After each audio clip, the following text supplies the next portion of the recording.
नमः शिवाय। हर हर महादेव शंभु। जय माता दी मित्रों। क्यों रहते हैं भोलेनाथ शमशान घाट में? बहुत सारे लोग कहते हैं कि भोलेनाथ वीराने में वास करते हैं, शमशान भूमि में, चिता भूमि में वास करते हैं। लेकिन उसका कारण क्या है? आज ये जो रहस्य है शिव जी से जुड़ा हुआ, बहुत सारे लोग जिसके बारे में बात करते हैं, तो उसके पीछे जो प्रचलित कारण है उसके बारे में आज बात करने वाले हैं। और शिव शक्तोहम चैनल पे आप लोगों का हार्दिक स्वागत है।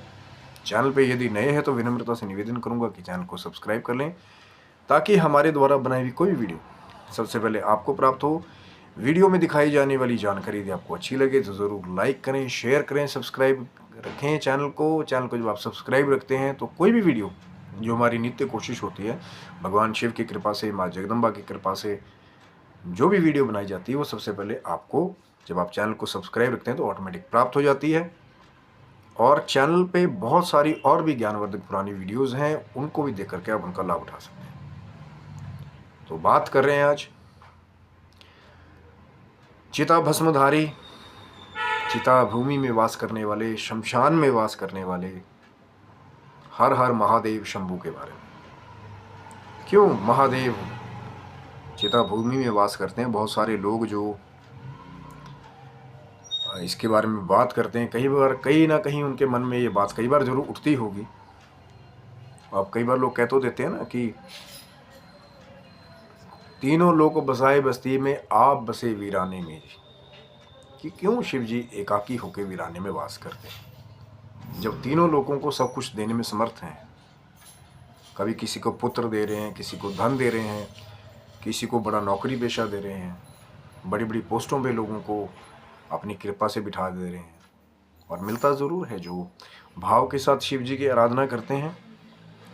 अब बहुत सारा आजकल तो एक नया ट्रेंड चला हुआ है कि लोगों ने अलग अलग रूपों के बारे में ही अलग अलग भेदभाव करना शुरू कर दिया है। कई बार मिलते हैं ना कई लोग, कलयुग है जी, यहाँ पे तो शिव जी की पूजा शिव रूप में मत कीजिए, महाकाल के रूप में कीजिए। अरे मेरे भाई, जड़ तो एक ही है।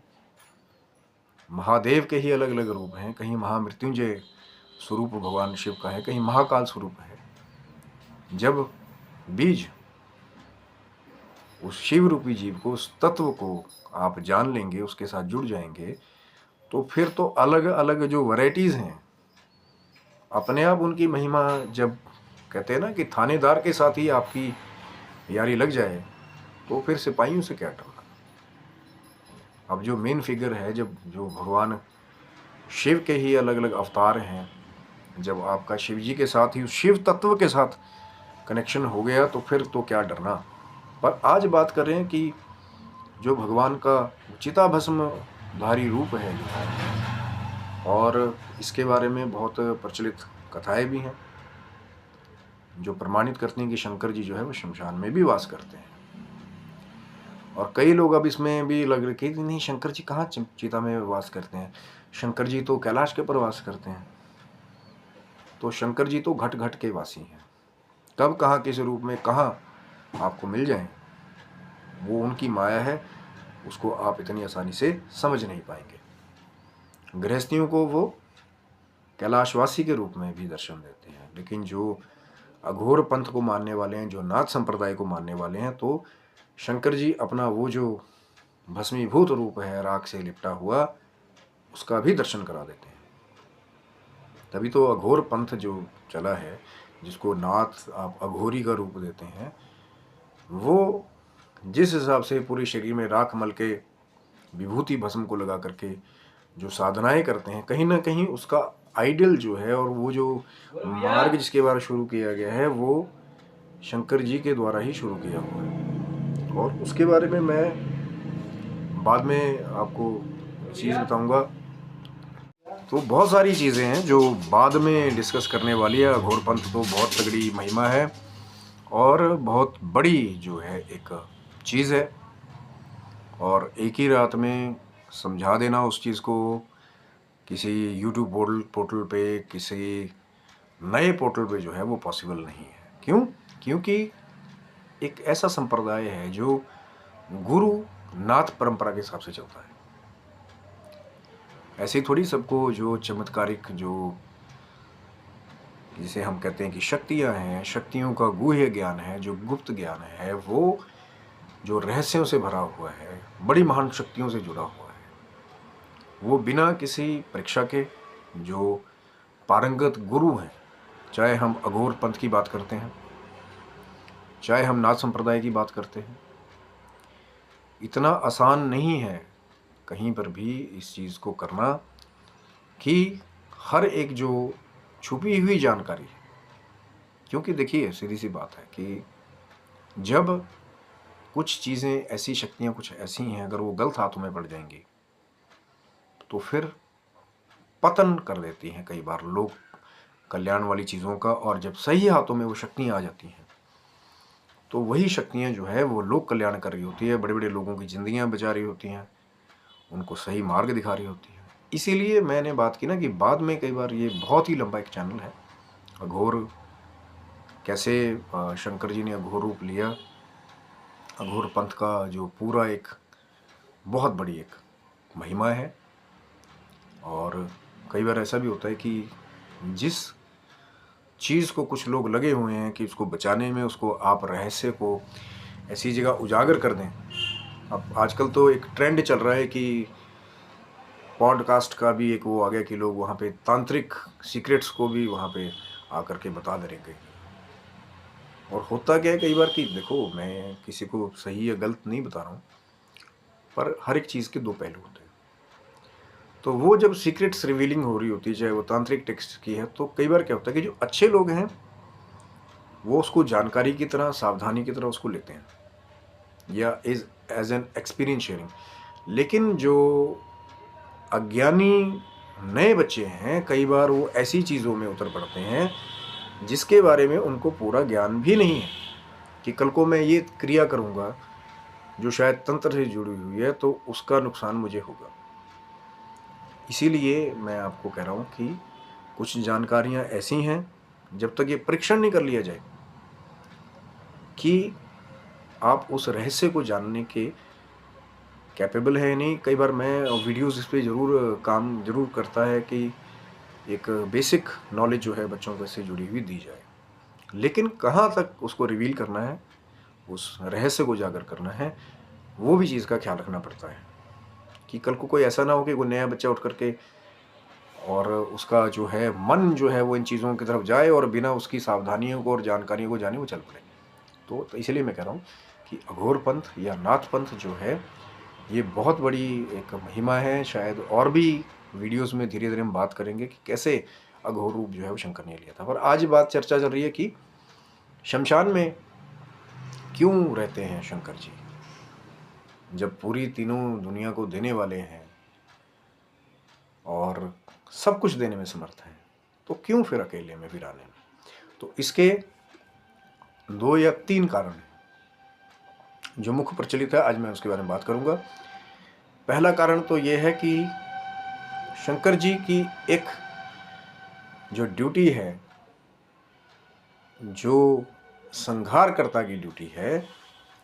अब देखिए, सीधी सी बात है ना कि जो आदमी ज़्यादा मोह माया से अगर जुड़ा हुआ होगा और मैं उसको कहूँगा कि यार आपने एक ऐसी ड्यूटी करनी है कि आपने लोगों का जो है जीवन लीला को समाप्त करना है, तो कभी भी वो उस ड्यूटी को, अगर जरा सा भी उसके अंदर मोह हो या अटैचमेंट लोगों के साथ ज़्यादा रहेगी, तो कहीं ना कहीं वो ज़्यादा विचलित रहेगा और उस ड्यूटी को नहीं कर पाएगा।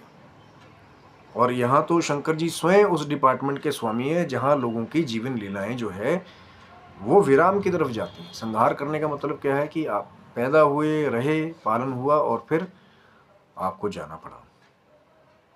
मृत्यु तो सिर्फ शरीर की होती है, आत्मा कभी नहीं मरती।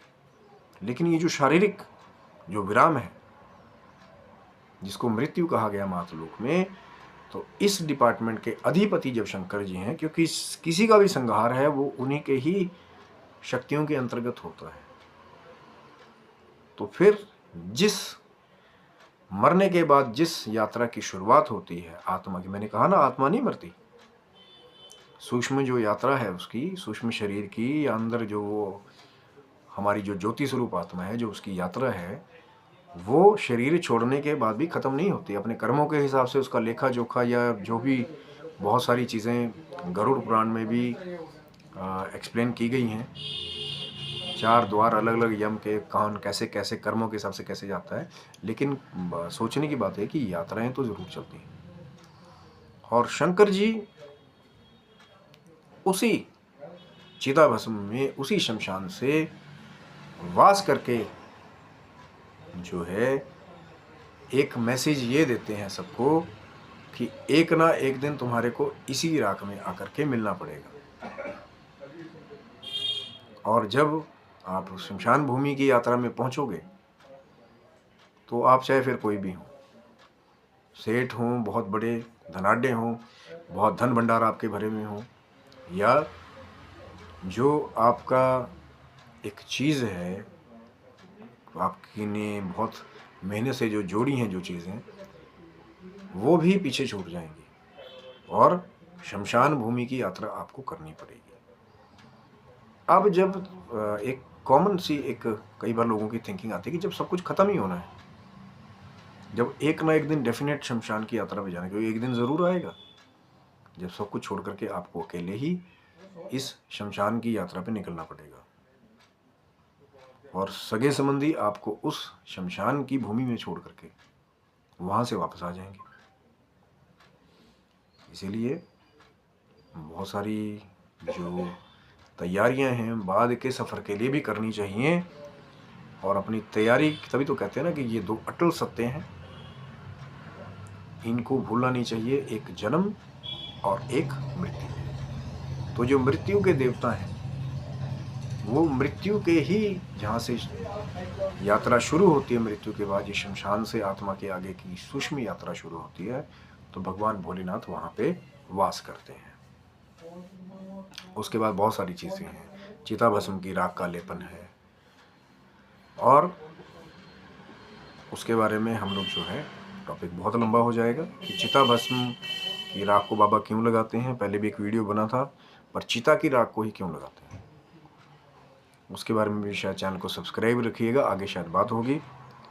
और दूसरी चीज़ है कि एकाकी रहने के लिए, एकांत में रहने के लिए, अब शमशान एक ऐसी जगह है जो साधक हैं या तंत्र की गुप्त साधनाएं करते हैं, जो नहीं चाहते कि कोई उनकी साधनाओं में विघ्न पैदा करे, उनकी समाधि में विघ्न पैदा करे, तो वो ऐसी जगह का चुनाव करते हैं जहाँ लोग आना ही नहीं चाहते या आमजन जहाँ पे ना जाता हो। और शमशान एक ऐसी भूमि है, एक ऐसी जगह है जहाँ रात में तो क्या, दिन में भी लोग कई बार जो है अपनी इच्छा से नहीं जाना चाहते, जो आम जन, आम मानस है। लेकिन जो कई साधक हैं, अब ये अलग अलग बातें हैं कि तंत्र की साधनाएं हैं या मंत्र की साधनाएं हैं, क्योंकि शिव जी तो तीनों के ही स्वामी हैं, तंत्र मंत्र यंत्र ज्ञानी। तंत्र शास्त्र जिनकी बातों से शुरू हुआ, यंत्र शास्त्र जिनके इशारे पे चलता है, और मंत्र शास्त्र जिनकी दिव्य ऊर्जा से प्रकाशित होता है, ऐसे स्वामी हैं शंकर जी। तो खुद जब आप दूसरों को एक आदर्श स्थापित करते हैं तपस्या का, साधनाओं का, तो फिर ऐसे स्थान का चयन किया जाता है कई बार कि जहाँ पर आपकी तपस्या में कोई विघ्न बाधा उत्पन्न ना करे। कैलाश पे या पहाड़ों पर जाकर के जो लोग तपस्या करते हैं, कई हिमालय की कंदरों में बैठे हैं, उसका भी यही कारण है कि आम जनता जो है वो वहाँ पर जाकर के उनकी साधनों में विघ्न उत्पन्न ना करे। इसलिए निर्जन वन में, निर्जन स्थानों में, निर्जन पहाड़ियों में, निर्जन शमशान भूमि में जो बड़े बड़े साधक हैं, अघोरी हैं, चाहे तांत्रिक हैं, वो शमशान भूमि का वास करते हैं। और शंकर जी तो स्वयं तपस्वियों के भी तपस्वी कहे जाते हैं, देवों के देव महादेव हैं। चाहे वो पहले से चमत्कारिक शक्तियों से ओतप्रोत हैं, लेकिन लोगों को यही शिक्षा देते हैं कि तप के बल से ही सब कुछ संभव है।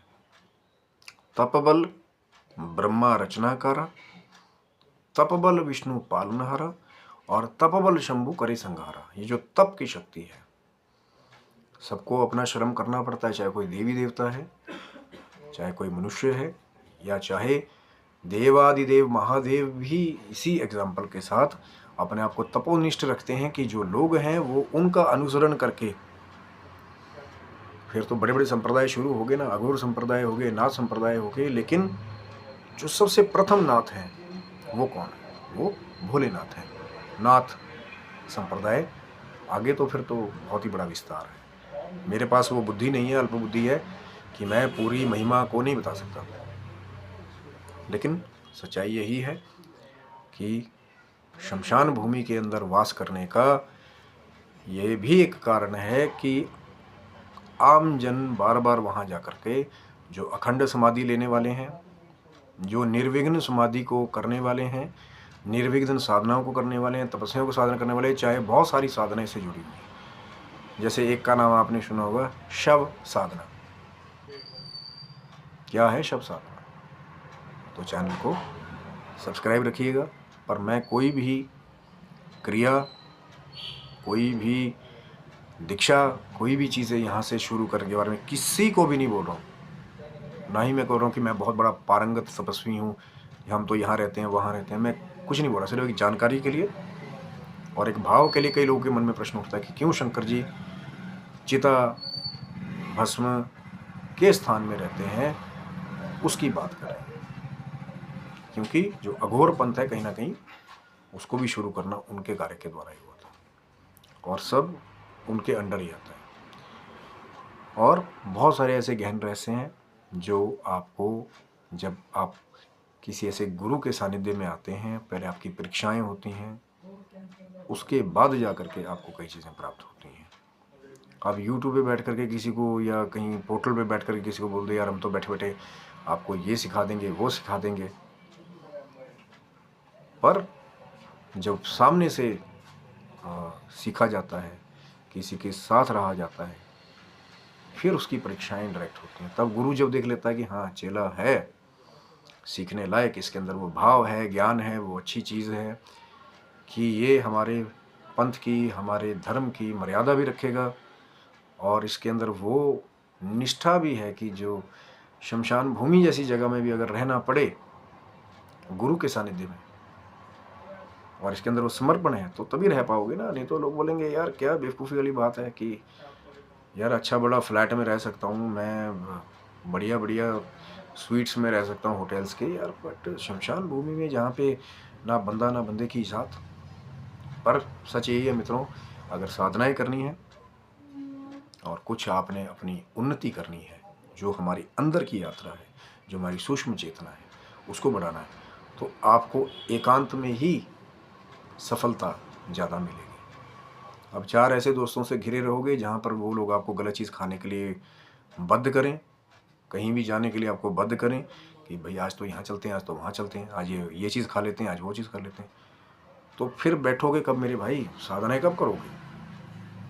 अब अपने आप को तो समझा लोगे ना, अकेले ही हो, ठीक है, समाज की भी आवश्यकता है, लेकिन जो साधक होते हैं ज़्यादातर वो अकेले ही जो है अपने मार्ग पे चलने की इसीलिए ख्वाहिश रखते हैं कि उनकी साधनाओं के बीच में कोई विघ्न पैदा ना करे। जो मकसद, चाहे अपनी आध्यात्मिक उन्नति करने का है, चाहे भगवान शिव से एकाकार होने का है, चाहे शिव जी की कृपा प्राप्त करने का है, साधना के मार्ग के द्वारा वो चीज़ें तभी मुमकिन हैं जब आप थोड़ा सा एकांतवास करेंगे। मैं नहीं कह रहा हूँ कि हाँ पूरा टाइम आप एकांत अकेले रहें, कुछ समय थोड़ा थोड़ा करके जब निकालेंगे तो वो साधनाओं को आपके जीवन में उतरने का मौका मिलेगा।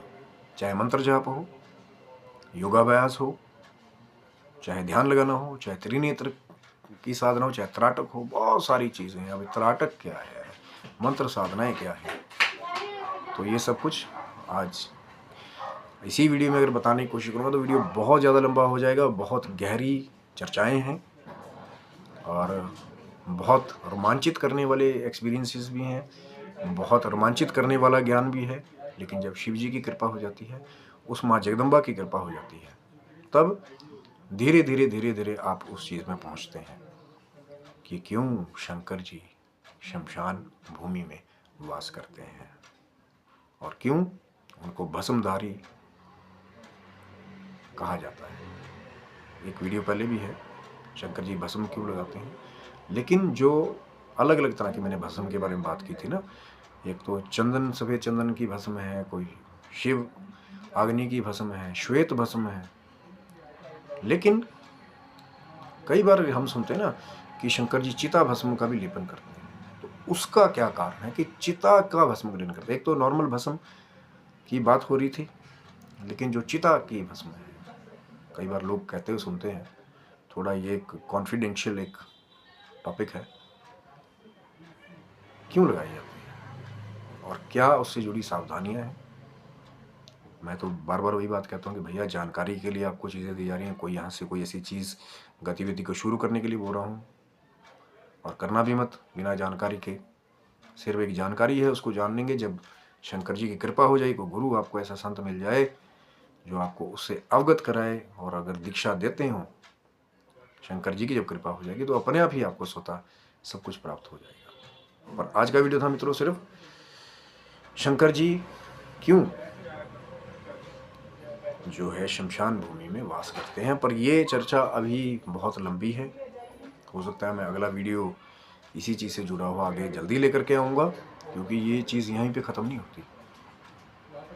ये लीलाएं इतनी गहरी हैं कि इनका पार पाना, इनका अंत पाना बहुत बहुत बहुत गहरी चर्चा का विषय है। लेकिन जो मेरे जैसे अल्प बुद्धि है उनको बीच बीच में विश्राम की आवश्यकता भी पड़ती है, इसलिए मैं वीडियो को यहीं विश्राम दे रहा हूँ, पर चर्चा जारी रहेगी। तब तक आप स्वस्थ रहें, मस्त रहें, और चैनल को सब्सक्राइब रखिए कि वीडियो अगला जो है वो जल्दी ही आपको प्राप्त हो जाए।